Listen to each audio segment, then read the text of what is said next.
Hello everybody, Internetere back again with another video to summarize this, what is it now? I believe it is the 7th day of the Australian Open. 4 matches on the 4th round has been just played. 3 of them that I predicted has been gone on my way, like I believe. Djokovic defeated Diego Schwartzman in straight sets. Milos Raonic defeated Marin Cilic in straight sets. And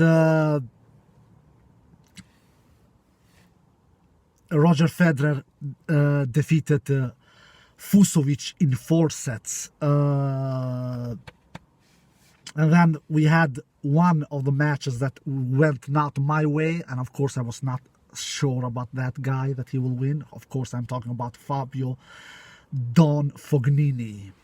I just gave Fabio 55% percentage of chances to win, and I was right to not give him more because he lost in 4 sets against Tennis Sandgren. He lost against the world number 100.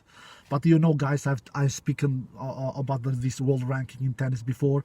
The world ranking in tennis doesn't mean as much as it does in other sports like soccer, basket, ice hockey, you name it. In tennis, you can lose to anyone in the top 100 ranking if you are not named Djokovic or Nadal. And Tennis Sandgren, he took Fabio Fognini out in 4 sets. Tennis Sandgren, who we have not heard about in 2 years' time, since 2018 Australian Open, when he played his first ever quarterfinal, lost to Chang there. Now he will face Roger Federer. I believe they will face each other for the first time. I believe. I'm not sure. I don't think that they have ever faced each other before. But correct me down below, guys, if I'm wrong. Let's talk about a little about Djokovic match. He was solid Djokovic against Diego Schwartzman. Djokovic faced a player who plays similar like himself. Solid baseline grinder like Djokovic, but Djokovic has more weapons, backhand, returns. He can hit through Diego Schwartzman more. He has more power in his shots. Not that Djokovic has a lot of firepower, but he has more firepower than Diego Schwartzman, in my opinion. And Djokovic, he did a solid performance. I don't believe that Djokovic was amazing, but he did a solid performance. 38 winners, 31 unforced errors. Little too many unforced errors, but he got more for his shots. And he said it after this match. He said that I cannot let, when he was interviewed, I cannot let Diego dictate the match, because if I do, then he's very dangerous. And and this melody Djokovic plays against Nadal and Federer as well, against his top shift rivals. He knows that if he's passive against Nadal and Federer, he will be in big trouble. So Djokovic is smart. These guys, Djokovic, Nadal and Federer, they are not only talented, they are also very smart, my tennis friends all around the world. So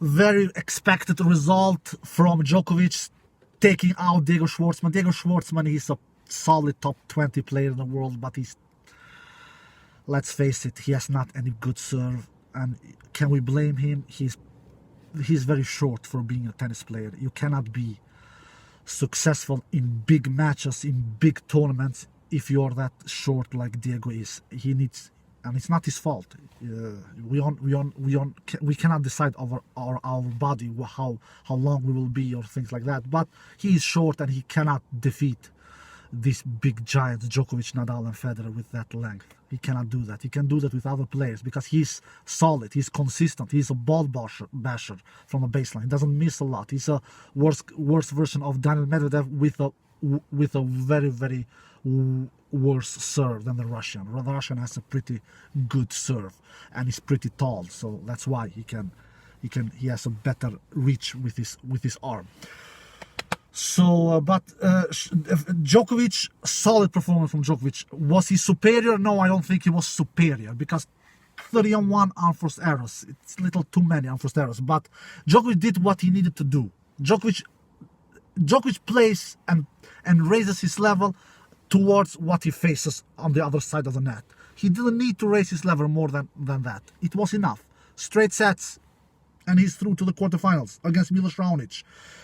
Milos Raonic, who took out Cilic, I had Milos as favorite there, and he delivered. Milos has a murderous serve. Milos has a furious serve. Milos has an amazing serve. That serve is more or less almost impossible to break. Cilic had 4 break punch opportunities and Milos saved all of them. Milos did unbelievably 35 aces or 34, something like that. My God, what a hell of many aces. And he did 55 winners, I believe. 55 winners. And only 23 unforced errors. Only 23. He did 32 more winners than unforced errors, if I'm counting right. 32 more winners than unforced errors. That is unbelievable stats. Unbelievable stats. Milos, we all know that he has a great level in him. He has that furious forehand and that murderous serve of him. Yeah, he's not the best mover on the ATP Tour. He doesn't have the best backhand on the ATP Tour, and he doesn't have the best returns on the ATP Tour. But he can do so much damage with that serve. He can really out-hit anyone in the world with that serve. And if that serve works for him, everyone in the world are in trouble. Because when he lands that kind of many serves, and when he does that kind of many serve aces, he will have all the chances to beat everyone in the world. Because you cannot break him. And then, if he produces some good returns in one game here and there, he can break you, and then that set is over.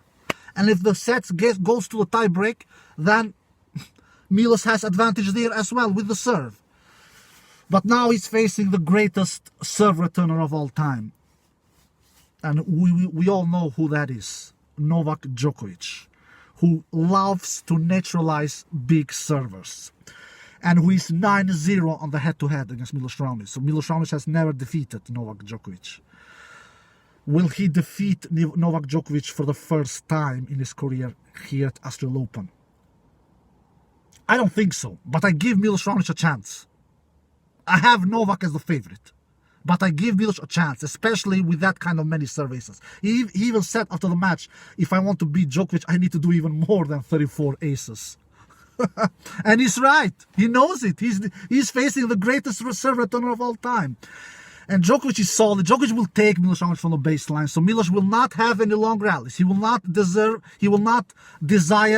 and wish for long rallies, because if he gets long rallies, he will be toast. And Djokovic, of course, will desire and will try to take the match to long rallies, but Milos will not be interested in that. Milos will try to win the match by knockout, by doing a lot of serve bombs, by coming to the net, by going big with his forehand. So when the match will go to a rally over 5 shots, Djokovic will win 8 of 10 points, maybe even 9 of 10 points. But if Milos can hold the match in 2-3 shots in a rally, then Milos has all the chances to actually cause an upset here. But I am not predicting an upset here. I just can't go against Djokovic. I just can't do it. But if Djokovic will lose in Australian Open 2020, it is in this match. Because we all know if Djokovic goes to that semi, he has never lost a semi in 7 attempts. He has never lost a final in 7 attempts. In Australian Open, I'm talking about now. But the quarterfinals, he has lost in the past. So it is now or never to defeat Djokovic in 2020 Australian Open edition. It is in this quarterfinal. And he's facing a pretty informed Milos Raonic. Milos Raonic, he will give a hell of a fight for Djokovic, I believe. I believe that Djokovic will win in 4 sets. That is my feeling. That is my prediction. That is my prediction. But I will say 70% chances for Djokovic and 30% chances for Milos Raonic. That is my feeling. But Milos will give Djokovic a match. Then we have Federer. He played a solid match, especially the third last sets. The first set he was not extremely good. He lost that first set, but then the second, the third, and the fourth set was very good tennis from Federer. Federer was not amazing. I feel that Federer, he need to raise up his tennis he serves 61% first serves in. It's too little. It's too little. Federer needs that serve. Federer is not in the peak of his career. He cannot dominate the baseline like he maybe could do 10, 15 years ago. He cannot do that. He needs his serve. But Federer, he came through Fusovic with 61% first serves, and he will do that against Tennis Sandgren as well with 61% first serve. Even though the Tennis Sandgren,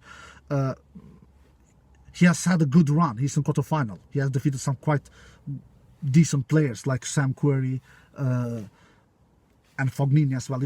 Even though I'm not, Fognini is the most inconsistent tennis player of all time. You never know where you have that guy. He's like a Christmas present. You open the packet, you don't know what you will get. And Fognini is exactly like that. So, but Tennis Sandgren, will he beat Federer as well in the quarters? I don't think so. I think that Federer's level is enough to defeat Tennis Sandgren. But Federer's level is not enough to defeat Djokovic. In my opinion, Federer needs to raise up his first percentage of serve. But Federer was really clutch on net today. He won, I believe, 37 points out of 31 points on the net. I believe he just dropped 6 points on the net. He was 84% clutch on the net approaches today in this match, and that is impressive. He did his unforced error stats. I think he did 38 unforced errors and 44 winners. So he does. It is okay for a player like Federer's style, because he goes big with his shots. He goes from the lines. He plays with small margins. Much better match than he did against Millman. But Millman is also totally different kind of player. Millman squeezes more unforced errors from Federer. Millman is a better tennis player than Fusovic from the baseline. You all know that, guys. So, solid performance from Federer. Federer was not superior. He was good. I will say good level Federer, especially the last 3 sets. And then we had the fourth match. Like I said, Fognini, he lost to Tennis Sandgren. You never know what you get from Fognini, guys. He's the most inconsistent tennis player of all time, in my opinion. He's world number 12, but he lost to the world number 100. But the ranking doesn't you know what I've said about the ranking. The ranking doesn't mean a crazy much in tennis like it does on other sports. But Fognini should have come through Tennis Sandgren, at least, in my opinion. Because he's a better tennis player, in my opinion, Fognini. But Fognini, you cannot count with Fognini. Fognini is a hit or miss player. Similar like Shapovalov, similar like Dominic Thiem, similar like Stan Wawrinka. But Fognini is even worse. He's even worse inconsistent than those guys I just mentioned. So, good performance from Tennis Sandgren. Happy for him, of a player that low rank, to go this deep. So congratulations to Tennis Sandgren, but I think that the journey will be over for Tennis Sandgren now in the quarters against Roger Federer. That is my feeling. Maybe I will be wrong. Who knows?